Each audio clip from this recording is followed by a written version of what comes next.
السلام عليكم ورحمة الله وبركاته. ازيكم يا حلوين؟ عاملين ايه؟ تيجي بقى النهاردة نعمل السجق الحلو ده ومعاه شوية بطاطس كده، نزود الكمية وطبعا الخضار. يلا نقول بسم الله وندخل على الوصفة. ده نص كيلو سجق يا جماعة، دول نص كيلو خلاص. وهي دي يا جماعة بطاطساية كبيرة، انا مش سلقاها، انا مديها صدمة كده في المية يا دوبك 3 دقايق ورحت مطلعها مصفيها. دي طماطمايه كبيرة او 2 صغيرين وواحدة فلفل رومي. ولو عندك طبعا حامي انت عايزاه على حسب بقى انت سبايسي عايزاه، او عندك اطفال لا. وبصلايه كبيرة حمرا، انا بحب تستخدم طبعا انتوا عارفين خلاص بقى حفظت البصل الاحمر، عايزين البصل الاصفر عادي جدا براحتك. شوية زيت بقى حلوين والطاسة بتاعتنا كده على النار عشان نعمل احلى سجق. انا كان عندي الصراحه شويه مكرونه، قلت اعمل بقى جنبيه شويه السجق. ايه اللي يغمس يغمس، اللي ياكل مع المكرونه زي اللي يحب بقى ايه يحب. هحط بقى البصلايه. بصوا يا جماعه، عشان البصلايه ما تغمقش معاكي قوي وتدبل بسرعه، رش عليها سنه ملح. يعني مش عايزه اصفرها، انا عايزه بس ايه، لان هي لسه هتكمل سواها مع السجق والخضار. تمام. بصوا إيه، بسيطة قوي وسهلة الأكلة دي، ما تاخدش بقى 5 دقايق كده للناس الايه مستعجلين. زي ما بقى كنا بنستعجل نعمل مكرونة وبانيه، ممكن دلوقتي مكرونة وسجق. ستريبس، الحاجات الحلوة دي ان شاء الله هنزل لكم فيديو قريب عاملين ستريبس في البيت يجنن. هنستغنى طبعا عنه من بتاع بره، وبتاع بره بقى بيبقى داخل جواه دقيق وبطاطس، ما بيبقاش ايه فراخ صافية. هنجيب بقى السجق، انا مقطعه كل يعني قطعة لوحدها طبعا بالفرق كده بالسكينة، وهحطها وابتدي ايه اديها الصدمة بتاعتها.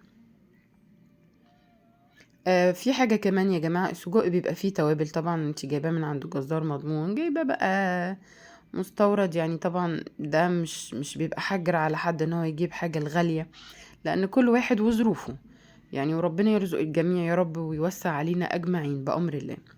بصوا بقى انا هحطه اديله صدمة مع البصلاية. انا يا دوبك البصلاية دقيقتين وحطيت عليها الملح، ورحت ايه نازلة. طبعا مش بحط ملح كتير، نازلة بالسجق عشان الملح الكتير غلط، لان السجق بيبقى فيه توابل. نركز يا جماعة في الحتة دي عشان دايما الناس بتعمله حادق بسبب ان هما بيحطوا توابل.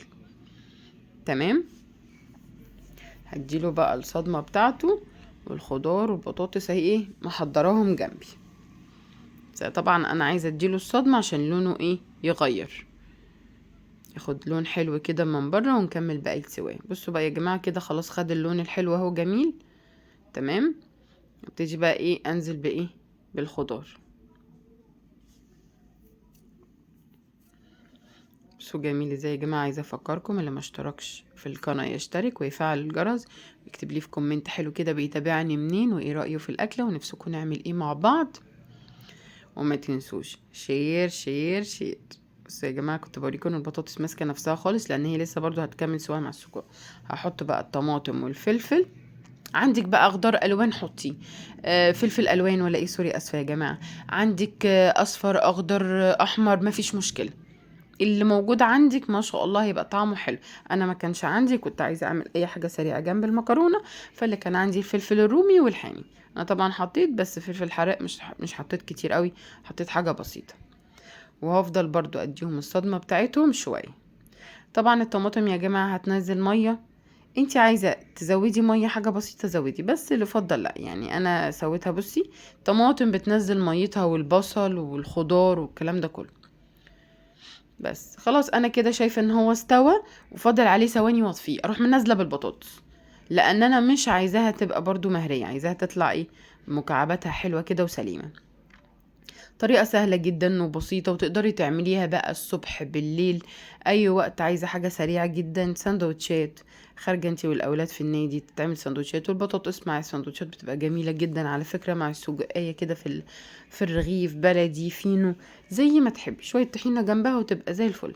عندكيش طحينة مش مشكلة، هي سندوتشات حلوة قوي، والصوص بتاعها بيبقى جميل وبيبقى كافي برضو. بصوا بسم الله ما شاء الله، كان تحفة تحفة تحفة. اهو انا كده خلصته مع المكرونه، كنت جايبه لكم وانا بغرفه بس للاسف الكاميرا ما صورتش. وكان عندي شويه مكرونه اهو. ربنا يا رب يحسن ما بين ايديكم وايديا، وعقبال كل فيديو. وعايزاكم بقى تقولوا لي ايه رايكم فيها لما تجربوها. بصوا البطاطسايه ماسكه نفسها ازاي، والصوص تحفه. إن شاء الله وأشوفكم في الفيديوهات اللي جاية، وقولوا لي بقى نفسكم نعمل إيه مع بعض، وتابعوني عشان تفريزات رمضان.